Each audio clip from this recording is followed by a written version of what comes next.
I met a gypsy. How did the deal with Cowie come about? Because you've been with them for a while, eh? Yeah, since around 2019. Wow, that's Yeah, awesome. I broke my femur right after I got on Cowie. Oh, welcome to the team. How that came about was I was at Moto Beach Classic for a Rolling Sands event. Yeah. And I was just walking through the pits, and a guy named Josh Harper was working one of the booths. It was a Cowie booth. And he's like, calls me over. It's like, hey, Cab, what's going on? I'm like, hey, how's it going? Didn't know who he was. He's like, how do we get you off those Indian motorcycles?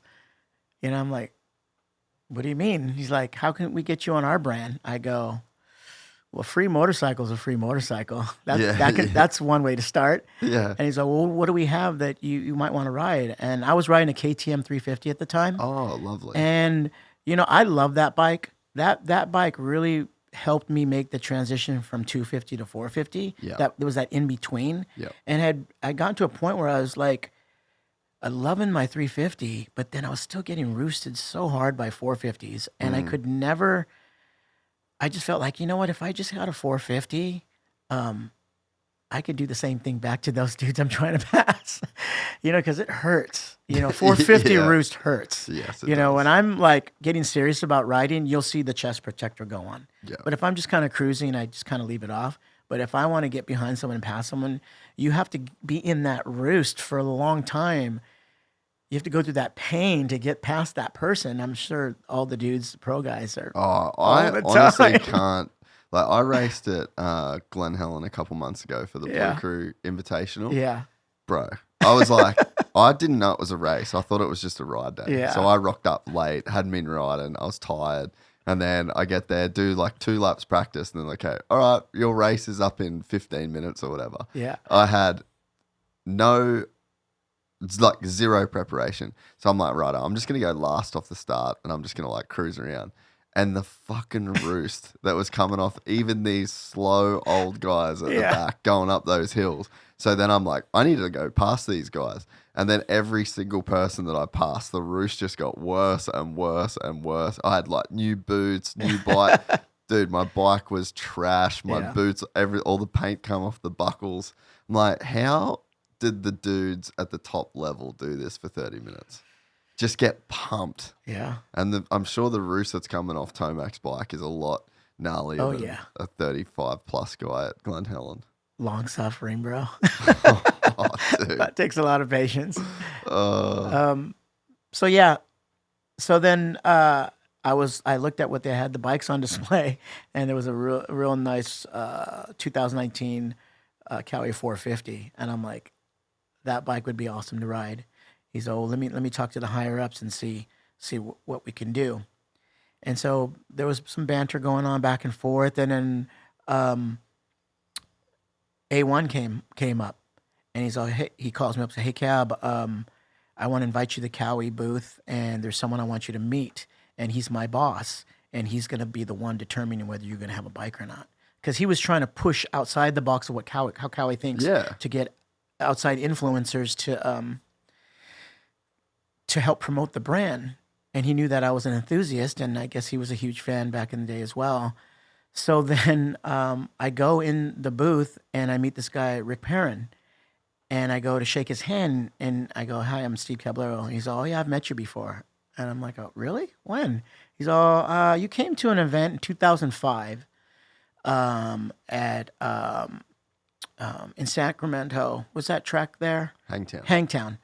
And we were having an event for a woman who had cancer, and we were having a raffle, and you brought all these raffle prizes, and you donated so many things, and then you had these boards and all this stuff. And I just want to tell you, I appreciated the fact that you came out to the event, supported it, and offered this stuff to raffle to help raise funds for her. And by the way, I just want to let you know that she's cancer free.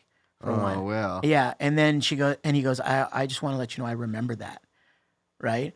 And then so I look over to Josh, I'm like, I think I'm getting a bike.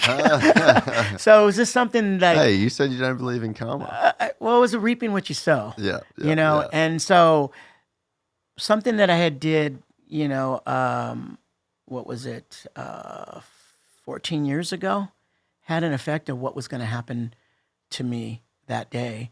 And sure enough, I got the bike, you know, and it was because I think that helped, that something I did 14 years ago that he remembered out of, you know, just supporting an event and being out there. It meant a lot to him. So it was a no-brainer for him. He's like, yeah, you're getting a bike. Oh, that's awesome. Yeah. And obviously been with him ever since. Yeah. And then here's another funny thing that happened right after that. So then I get the bike and I'm so excited. I go to Cowie and they have it right there in the showroom, right ready for me. I load it up. I make a post like, yeah, I'm an ambassador for Cowie now. Right? And I show all this stuff. And then the next A2 comes up. He's like, Cab, I need to talk to you. And I'm like, what? He's like, you need to take that post down. Oh. And I'm like, why?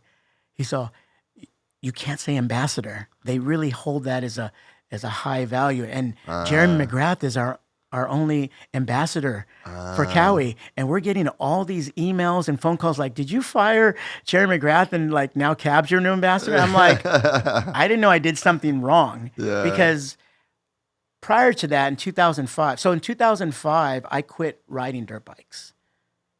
Yeah, because in 2000 I rode, got an ambassador sponsorship from Honda along with Sonny Garcia, Darren Ralphs, and Sean Palmer. We were their ambassadors. And I was quote unquote an ambassador. And that's when we did all those crossover races and stuff. And for 3 years, I was getting all these bikes from, every year I'd get a new bike from Honda, to the point where I made that transition from 2-stroke to 4-stroke. Yeah. I got one of the first 4-stroke.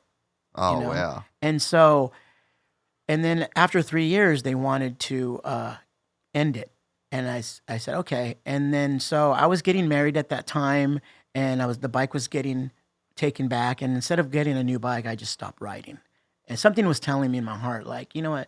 I think you need to take a break. Stop riding. A guy had just passed away. Ernie Fonseca had just got paralyzed. There was so many things. I was getting married, starting a family. And so I think, you know, God was just saying, you know, just you need to chill out on motocross right now. So I chilled out for 7 years. And so in 2011 is when I ended up getting another dirt bike. I got talked into it from my friend Solomon Agah, talked me into getting another dirt bike 7 years later. Yeah. So A2 comes up and he's like, dude, you need to take that post down. You can't say ambassador. I didn't know I was doing something. Yeah, pretty innocent mistake. Yeah. And so I took it down. He's like, I can't even believe I'm telling you this. I'm so embarrassed. But, you know, they have their ambassador. It's Jeremy McGrath. I'm like, fine. At least I'm the hype. Like, at least people are noticing that I'm a part of the company. Yeah. And so there's an impact there, which was a good thing. And he's like, yeah, you got to take it down. I'm like, you know what? I'll be whatever you want me to be. Yeah. You know, he's like, and you can't even say that we gave you the spike. And I'm like, what? Okay. Like, I don't understand that. But he's like, it's not me. It's the higher ups. I'm like, okay, cool. You know? And so, you know, that passes through. And then seriously, a month later, he's like, hey, Cab, do you want to be in a Cowie commercial? And I'm like, what? He's like, they want you to be in a Cowie commercial because their influencers want to be a part of this let the good times roll deal. Yeah. And I said, no problem. He's like, and for your payment, we will give you that bike. We're going to give you the title of that 2019 bike if you do this for us. And I'm like, so that's not just a loaner. Yeah, I got a free bike out of doing this commercial. So I did the commercial and everything. And here we are at Supercross on the big main thing. Let the good times roll. And I had to say, let the good times roll. I'm all-in over the bike out of, at the Etney Skate Park out of a bowl. And it was such a cool thing to be a part of that. And I felt like I was part of the Cowie family to be included in that. And then from then on, I've just been family. If you enjoyed this content, please like and subscribe. And to listen to the full 3-hour podcast, search Gypsy Tales in your favorite podcast platform or click the link in the description below. Gypsy Gang.